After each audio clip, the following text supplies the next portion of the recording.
Hello, and welcome to this week's LPL Market Signals. Lawrence Gillum here, Chief Fixed Income Strategist on the LPL Research team, and I am your host this week. It is a busy week for central banks. We have the Federal Reserve, we have the European Central Bank, we have the Bank of England, and the Bank of Japan, to name a few. So to help unpack what these central bank meetings could mean for the fixed income markets, pleased to join our Chief Technical Strategist, Adam Turnquist. How are you today, sir?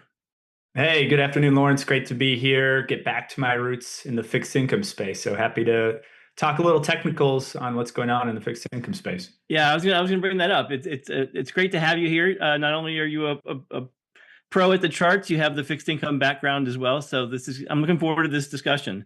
It should be a busy week for the rates markets and potentially the credit markets. We'll look at the credit markets as well. They've been sound asleep for the past couple of weeks. We'll see if this wakes them up or not. But we'll take a quick look at the credit markets as well.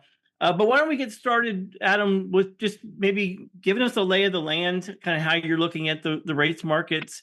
We'll start with the 2-year yield, if you don't mind. It's the most prone to, or correlated to monetary policy. And given that this is a big monetary policy week, kind of what are the charts telling you as it relates to the 2-year?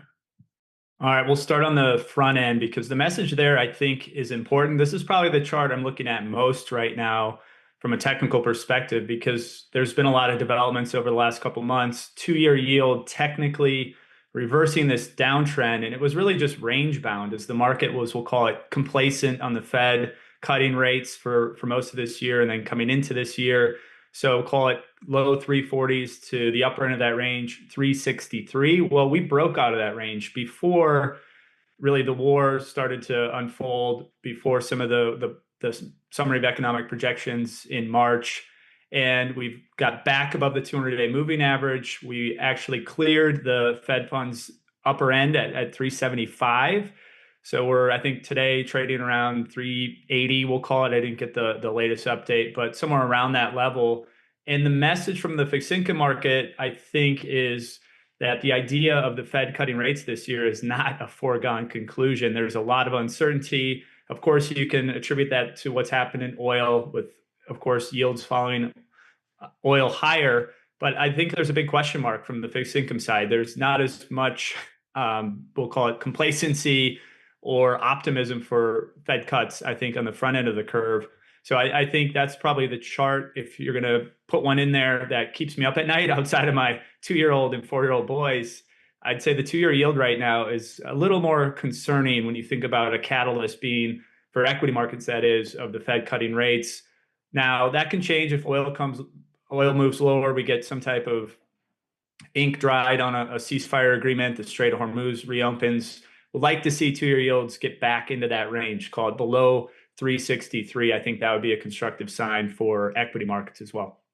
Yep, great points there. Since the start of the Iran conflict, the 2-year yield is higher by about 42 basis points. As we record this on April 27th at 1 o'clock on this Monday, we are slightly higher again on the day, but over the past, call it, month or so, the front end has sold off more so than the back end on those rate cut expectations getting priced out. At one point, a couple of weeks ago, markets were pricing in rate hikes. We felt that was overdone. Markets are still pricing in kind of a no action Fed, at least until the middle of 2027, perhaps towards the end of 2027. We'll see if that's right or not. That may be a bit overdone, but we have seen some pretty dramatic repricing in the front end of curves. Let's take a look at the 10-year 434 right now.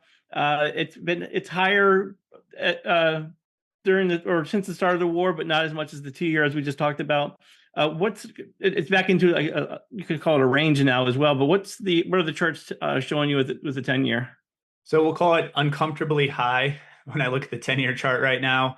And I think to get perspective, at least on our framework and how we're thinking about 10-year yields, you have to zoom way out and go back to 1981. 10-year yields topped out at, I think, 1580, something around there.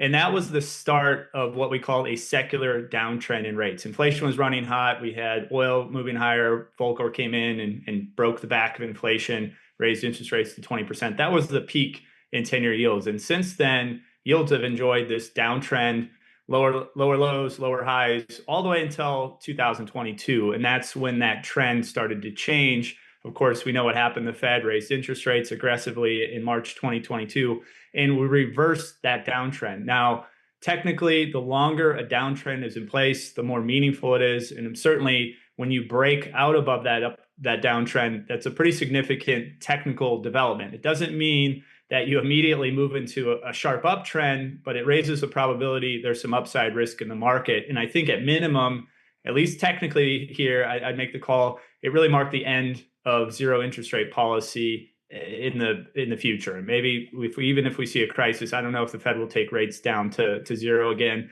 I think technically you can make the case that that era is over. Now, when you zoom in a little more granular, you look at price action over the last few years, we have been range bound. Interestingly enough, we're right around the levels we witnessed October 2022. That was in line with the bear market low. Equity markets have really enjoyed this range bound price action. We'll call it 50 basis points above it, 50 basis points below that 425 level. But we're getting to the point of this apex of this consolidation phase. And that's where I get a little concerned. If we break out to the upside, you'd need to see a move, call it above 460 for a breakout there. That would raise the risk of maybe 480 or 5%. I don't think the equity market can really absorb that, given where growth expectations are now and where they've come from. They've been revised lower, of course, with what's going on with Iran. But zooming in one more degree and looking at this latest move off the lows in 10-year yields, we did get above 430. So that was a little concerning. Got above the 200-day moving average. So right now I look at 10-year yields with the potential for upside risk to maybe 450 or 460 currently. Now, the good news, if there is some, for interest rates, their price reaction to oil this month compared to last month has been a lot more muted. So if you look at the surge that we had on a daily basis in oil in March, interest rates reacted quite aggressively. We're not seeing the same type of reactions. I think even today you can make the case. Yields up a few basis points with oil, WTI or Brent up a couple percent. So I think the market right now, maybe at least the fixed income market, saying, look, we've seen peak oil. There's asymmetric risk to the upside here, but we're not quite comfortable with what that means for inflation and what that means for growth, I think. Yep, great points about the lack of movement out of the rates market, particularly the back end, despite rising oil prices here. If you look at things like break-even inflation expectations too, we've been talking about kind of the difference or kind of the market pricing in terms of inflation expectations for front end inflation expectations, 2 years, 3 years, 4 years, versus something that's like a 10-year or out, where markets were pretty concerned about inflation increasing over the next couple of years, but not as concerned about this being a reversal and revisiting the 70s and 80s, inflationary dynamics. So I've been saying, I know I'm not allowed to say this word, but I've been saying that the markets are pricing in this transitory oil shock to the front end. That's kind of normalized as well. So we haven't seen a big move higher in inflation expectations towards the back end. So it really is kind of interesting to watch oil prices continue to increase, but the back end of the rates market kind of shrug it off. So it's been kind of interesting. So we still do think that by the end of the year we could get lower rates on the 10-year Treasury yield. We haven't changed our 10-year forecast for year end 2026. 375 to 425 is kind of what we expect to see over the back end of the year. That does depend, of course, on that depth and duration of the Iran conflict. The longer this plays out, the less likely we will get interest rate cuts, and that's going to have or put upward pressure on the 10-year Treasury yield in particular. What's also pretty interesting, and I liked your comment about ZIRP, zero interest rate policy. I tend to agree that we're probably not getting back there. It took a global pandemic to get there last time. So I think we're probably going to have a Fed funds rate above zero. Markets are only pricing in around a 3.5% terminal or neutral Fed funds rate. So the Fed doesn't have a lot of confidence the market doesn't have a lot of confidence that the Fed is going to aggressively cut, despite the potential of a Fed chairman changeover to Kevin Warsh. who I guess we just got some information last Friday where the Department of Justice is dropping the investigation. The senator from North Carolina, Tom Tillis, has said that he'll now vote to confirm Warsh. So for all intents and purposes, it looks like we will get a new Fed chairman by March. I think it's like 15th or 18th or whatever the date is. But it does mean that Jerome Powell's tenure as the chairman of the Federal Reserve is likely coming to an end. So this could be the last press conference that we get from Chair Powell this week. Right. And I think there's going to be a lot of theater around this, especially with the administration clearly wanting Chair Powell out. We'll see what happens. I don't know how much significant changes Warsh can move, really move the needle. I know that the meeting you talked about balance sheet normalization and changing the structure of that, not only in size, but also where the balance sheet's going to be. So we'll see. It was interesting to hear him talk so much about AI and it really curing this inflation battle. It goes to, the idea that AI is kind of solving all of our problems with the market. It's contributing to the most in terms of returns, earnings, same. You can look at our overall GDP. It's contributing more and more. And now it's also solving the inflation problem. So concentration risk, of course, but I think those, at least from our view here in research, that those secular tailwinds from AI are still in place and will likely be throughout this year. Yep. And I know our chief economist, Jeff Roach, has talked about a productivity boom because of the AI story, and that should help with the inflationary dynamics. And that's been talked about within the Federal Reserve as well. So we'll have to see kind of how that plays out and kind of what that means for Fed communication, which, according to Warsh, there's too much of it. I tend to agree on some days where there's just a lot of Fed officials out there talking, but one of the things that he's talking about is removing all that Fed speak and maybe not even providing forward guidance. I think that could be, a little bit volatility inducing in some of these fixed income markets. I don't know if you kind of have any expectation. I mean, I think that there's a concern that we go too far and bring back the Greenspan narrative where people were looking at the size of his briefcase and things like that. But it does seem like this could introduce additional volatility into the rates market. I certainly think they could maybe dial it down a little bit. It would make your job easier, I'm sure, right? Less to review in some of the commentary, or maybe have a more cohesive communication. I know they're independent and they have their own views, but maybe having a baseline kind of forecast and centered around that in terms of the commentary, because we do get a lot of differing views, which is good. But from a day-to-day noise perspective, it adds volatility. Be interesting to see where the market goes if the Fed is removed from the equation in terms of the commentary that we get and the reliance we have for direction. What's the next Fed?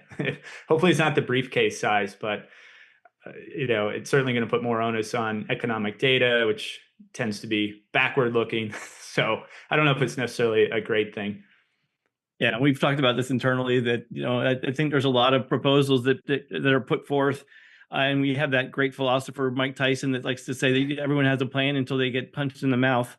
And, if there isn't some additional volatility in markets, you'll probably get a Federal Reserve that's coming out and trying to, calm markets by providing some forward guidance, but we'll see. I think that's really, that and the balance sheet thing that you talked about earlier, I think those are really the big kind of differences between Jerome Powell and potentially Kevin Warsh. The balance sheet, we've talked about this within our investment committee meetings. I think it's going to be a challenge to shrink the balance sheet too much from where it was. They went through the quantitative tightening process. Here recently, they had to end it because of reserves fell too low. So outside of a kind of a change in the regulatory environment, I think we're probably going to have to live with a bloated balance sheet for the foreseeable future. Yeah, does that change your view in terms of, longer term, we'll call it, your view on the impact of rates as if and when that happens? Yeah, so it's interesting. I'm actually glad you asked that because I was just playing around with one of my. So I have a lot of models. I don't have a lot of friends, but I have a lot of models for fixed income markets. And I was playing around with the kind of our term premium model here in LPL Research, and There's a couple of big factors that go into this model that are important. Certainly, the Fed's ownership of Treasury securities, the makeup of or the composition of Treasury issuance. Stock bond correlation is a big factor in there, as are debt and deficits. And what's interesting is when you think about the term premium just represents that additional compensation to own longer maturity securities. It was below zero for a long time. It's repriced. We're about kind of 70 basis points now. Well, first of all, one of the big drivers of that repricing has been the lack of diversification benefits between stocks and bonds. Stocks and bonds. That's been a big driver of the repricing. But it also is the makeup of or the composition of Treasury issuance. Because the Federal Reserve owns, I think, about 38% of their portfolio in these longer maturity securities versus, call it, 18% of Treasury issuance. That's kept the term premium, that's kept the 10-year, call it, artificially lower than it should be, at least based upon our model. So to your point, yeah, I think if the Fed is involved in the markets and doesn't change the composition of its balance sheet, that probably does keep a ceiling on rates for back end rates. Right now, if we used kind of the pre-GFC inputs, global financial crisis inputs, the Treasury term premium should probably be, call it, 50, 60 basis points higher. So it has had a marginal, or it has had a pretty big, meaningful impact on the 10-year. Yeah, I've been, I guess, not surprised by that, but I think a lot of people are surprised when I go do advisor events, client events, and you look at, okay, the Fed's been cutting rates, September of 2025. I have to flash back here, and yet rates are higher. That marked the low in 10-year yields, and that's really when the term premium started to show up and become, the rates obviously rate cuts were having minimal impact on the long end and really just driving the front end lower. Yep. And yeah, like to your point, my point earlier, I mean, I think we're kind of in this range for a while until we see some sort of reason why the Fed could cut rates below 3.5%. As we wrote about in our 2026 Outlook publication, the 10-year Treasury yield is highly correlated to that the terminal Fed funds rate, and right now it's kind of just stuck at 3.5%. So it's going to take kind of perhaps a disinflationary environment or a crisis in order for the Fed to cut below that 3.5%. So we're probably going to be around these levels, we think, for the 10-year Treasury yield, maybe a little bit lower, as we just talked about. But it would take a pretty significant rate cutting campaign for the right reasons to get the 10-year Treasury yield, call it, below 3.75. Right, and lots of auctions this week. Not 10-year, but I think we got twos, 5s. I can't remember if 7s are on the auction block this week as well. But I was going to ask on the term premium, has there been an impact of foreign demand, right? Has that dissipated? That seemed to be the narrative, a growing narrative really since April. And I know you've wrote a lot about it. How do you factor that in to kind of whether it's the term premium and just thinking about that indirect bidder participation, mm-hmm. Has that really materially moved in line with the headlines that surround it? No, and it's interesting. It's one of these things where there's a growing narrative about the loss or the end of America, or what was an American exceptionalism. Yeah.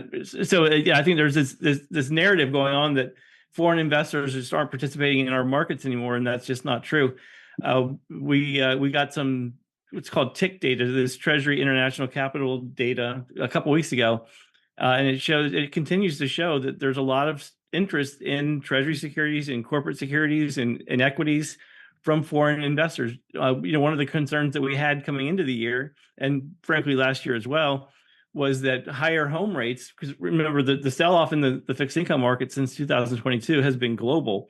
So we've seen a pretty big move higher in a lot of these domestic government bond markets as well. And typically that means that those foreign investors would just keep their money home and invest in their home markets and maybe kind of just ignore our markets, or at least just not participate as much as they have in the past. It just hasn't been the case. So we've had a pretty good non-U.S. interest in our markets, which is again another reason why it's kept rates lower than perhaps otherwise. But yeah, your point. This will be an interesting week. We have central banks, but we also have, I think it's like $180 billion of twos, fives, and sevens coming to market in an environment where auctions have been mixed. So I think if we had some lousy auctions, we could see some higher yields there. And that's not just a U.S. thing either. There was a long bond gilt auction. So the Bank of England sold some debt that they owned on their balance sheet, and it was woefully kind of no one really showed up for their auction for those securities. So there's a lot of debt in the markets, a lot of government debt in markets, U.S., non-U.S., et cetera, which means yields have moved higher. Let's switch gears real quick and just talk about real quickly the other central bank meetings: ECB, Bank of England, Bank of Japan. I think the more interesting of those two is the Bank of England, or those three is the Bank of England and the ECB. They went effectively from rate cuts this year to now rate hikes this year. Anything that you've looked at on a non-U.S. basis that looks interesting? I know we're concerned about the economy, or our chief economist Jeffrey Roach is concerned about their economies and the potential for slow growth or even recession. But kind of how are you thinking about those markets at all? Yeah, we look at those closely, and I think it goes back to relative value and treasuries potentially losing their relative value. You talked about foreign demand staying strong, and I wonder what the threshold is with global yields moving higher. Do they finally hit the point where instead of buying treasuries at auction, they go to their domestic country, whether it's JGBs or Japanese government bonds? You look at 30-year boons, so the long bond in Germany as a proxy for Europe, and that's breaking out. I think you can make the case you're going to see a 4% 30-year boons, highly correlated, obviously, to the long bond here, the 30-year treasury. The correlations have come down meaningful, and you tend to get mean reversion there where one or the other catches up. But then you look at spreads, because I was trying to figure out, okay, boons are breaking out, but they're actually very cheap to treasuries on a very long-term basis. They're trading about 50 basis points cheaper than they have historically. So maybe there is room for boons to go higher, but that doesn't mean the long bond here is necessarily going to follow it. I think it's maybe just this mean reversion play, and that is mostly the case internationally. But I do look at really around the globe, and you can make the case that it's not just boons, it's other countries breaking out. I mean, Japan's a big buyer of treasuries, and you have to wonder when that's going to matter. When you look at where the 10-year JGBs are trading, that's a very strong uptrend. Of course, they're trying to normalize their policy in a I call it one foot on the gas, one foot on the brake type of regime, because you have their fiscal side trying to stimulate, the Bank of Japan stuck with higher inflation or above target inflation for like 50 some months. I lost track. And they're trying to raise interest rates from 0.75, I think is somewhere around their target rate. So it's going to be an interesting year if these trends continue. And I think when you look at diverging monetary policy paths between the US and the rest of the globe, that's just going to breed volatility in the fixed income market. Traditionally, most central banks are moving in the same direction, maybe not to the same magnitude, but at least directionally either cutting or hiking. So the US, somewhat of an outlier, you could make the case, but the probabilities of hikes and cuts are still, I mean, with the ECB at least versus the US, relatively muted. I've been surprised, speaking of volatility, the MOVE index, which is the VIX, implied volatility in the treasury market over the next 30 days, how much that's come down. You're back to, you can correct me, but below average type implied volatility or near average after a big spike in March. I was curious your thoughts. What's the messaging there that we're just going to, is this the range bound market? Yeah, it is interesting that we have seen the MOVE index. It spiked, at the onset of the Iran conflict, but it's kind of come back down to below average levels as well. I mean, it's kind of like the equity markets, the credit markets. They're all just not really concerned about a lot. It's kind of interesting, and one of the reasons why we're not advocating for big positions right now. Historically, when the move index is falling, you do tend to see this reversion to the mean type event, and you start to see yields move higher and spreads widen, and maybe a negative impact on equity markets as well. So when everything is seemingly this calm, it doesn't make a lot of sense to make big bets, because we do believe in mean reversion in some of these markets, and we could get that event, which would be a better buying opportunity in our view, either to add duration or to add credit to portfolios. Because spreads, we'll talk real quick about credit spreads. Credit spreads, again, we saw both high grade and high yield spreads widen out a little bit at the start of the Iran conflict, but now they're back to secular tight, or close to secular tights. The investment grade corporate bond spread above treasuries, I think, is in the third percentile since 2001. So they've been higher 97% of the time. It just doesn't seem like there's a lot of concern out of a lot of these markets these days. Right. Basically hit the snooze button after the start of the war. I was surprised looking longer term at whether it's investment grade or high yield spreads, comparing them to 2025, right? We had a similar escalation with the tariff shock, the de-escalation with the tariff pause, but credit spreads got nowhere near to the levels they did in 2025. Certainly not the bear market in 2022, where credit, I don't know if you could say was blown out, but materially higher, probably more in line with average compared to where we're trading now. And to your point, we're breaking out on the high yield space, following equities higher. So we view that as a constructive, one of the constructive signals for this equity market rally being more durable when you have credit agreeing with the equity market. And I think certainly that's the case right now. Yeah, we'll have to see what, if anything, will wake up the credit markets. There's been a big buyer of yield in these markets. So as yields have moved higher throughout the rate hiking campaign from 22 and 23, we've seen a lot of these institutional investors come in and don't really care about spread. So they've been buying bonds with high yields and holding to maturity, and that's been keeping spreads, in our view, arguably kind of too tight for the risks out there. Right. I was going to bring up private credit, if that's going to be a concern, material concern. Can that spill over? Is that going to be the catalyst that you'll see in credit spreads, or is this just more idiosyncratic risk with that market? Yeah, so it's a great point. We've been talking and writing a lot about private credit. I think there's a lot of noise out there, but if there is any sort of kind of spillover into the public markets, you would see it through higher spreads.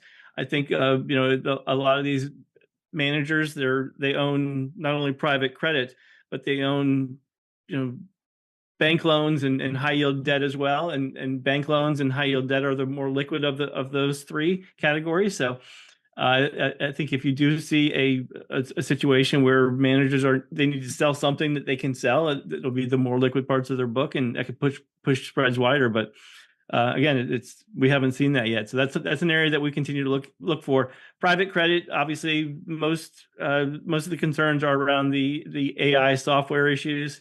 We have some of that exposure in the bank loan market, but if you look at high yield or investment grade corporate credit markets, they're pretty insulated from that kind of stuff. So right. We haven't seen any risks yet, but we're paying attention to it. We've certainly been watching the software sub-industry group technically as well. We're checking a lot of boxes on a potential bottom there. There's volatility. We don't think it's going to be V-shaped given the narrative of this disruption, but not making any new lows. Volume's been pretty constructive. We're starting to see bidders come in right at a major support level there. So I think we'll call it an important step in the right direction, far from waving the all clear here. But I certainly think there's evidence now that maybe the lows were set last month. We'll continue to monitor that on the equity side as well. Nice. All right, Adam, we've talked central banks, we've talked rates, we've talked credit spreads, private credit. What else is on your radar this week? So oil markets, of course, a big one. That's really been the driver of risk appetite. A little bit less so. The market, I think, pretty complacent with the war in Iran ending at some point, was with minimal knock-on effects. That's a big question mark, I think, when you look at the supply chain being shut down through the Strait of Hormuz. So oil with Brent above 98, that's concerning. Really watching the Brent forward market. So looking at where contracts, for example, in November, December are trading to get an idea of what the market's telling us for the latest news coming out of Iran. And we haven't had a major repricing in forward dated Brent contracts. So we know the supply shock is present with the Brent curve and backwardation. So those front month contracts, very expensive, much more so than November, December. But really watching for any type of reaction on the longer dated Brent contracts. I think that would be more concerning in the market shifting back to a higher for longer oil regime. Haven't really seen it. There's been some reaction, but for the most part, the curve has started to compress on those longer dated contracts. I think that's a good sign overall. And of course, earnings are going to be big this week, so we'll get a lot of names out. So far, that narrative has really married well with the technicals, where you have really strong earnings growth, the market breaking out, tech back in the leadership. So I think we're more or less firing on all cylinders, absent the geopolitical risk. That's again a big question mark here. Yep, that continues to be the big question mark for rates markets, for fixed income markets too. Just the depth and duration of what's going on in the Middle East. But with that, I think we can wrap just kind of as a key takeaway within the fixed income market. Spreads are too tight within the corporate credit markets to really get excited about those markets. We think we're kind of in a higher for longer interest rate environment. We're not doing anything as it relates to duration within our portfolios, the interest rate sensitivity with our portfolios relative to indexes. We think kind of just staying neutral right now, looking for that fatter pitch, more volatility in the rates market, more volatility in the credit markets, which will allow us to, we think, hopefully find some opportunities to add to those positions. But with that, thanks, Adam, for joining me today. Really appreciate the insights. We will be back next week, same time, same channel. Hopefully you guys can check us out.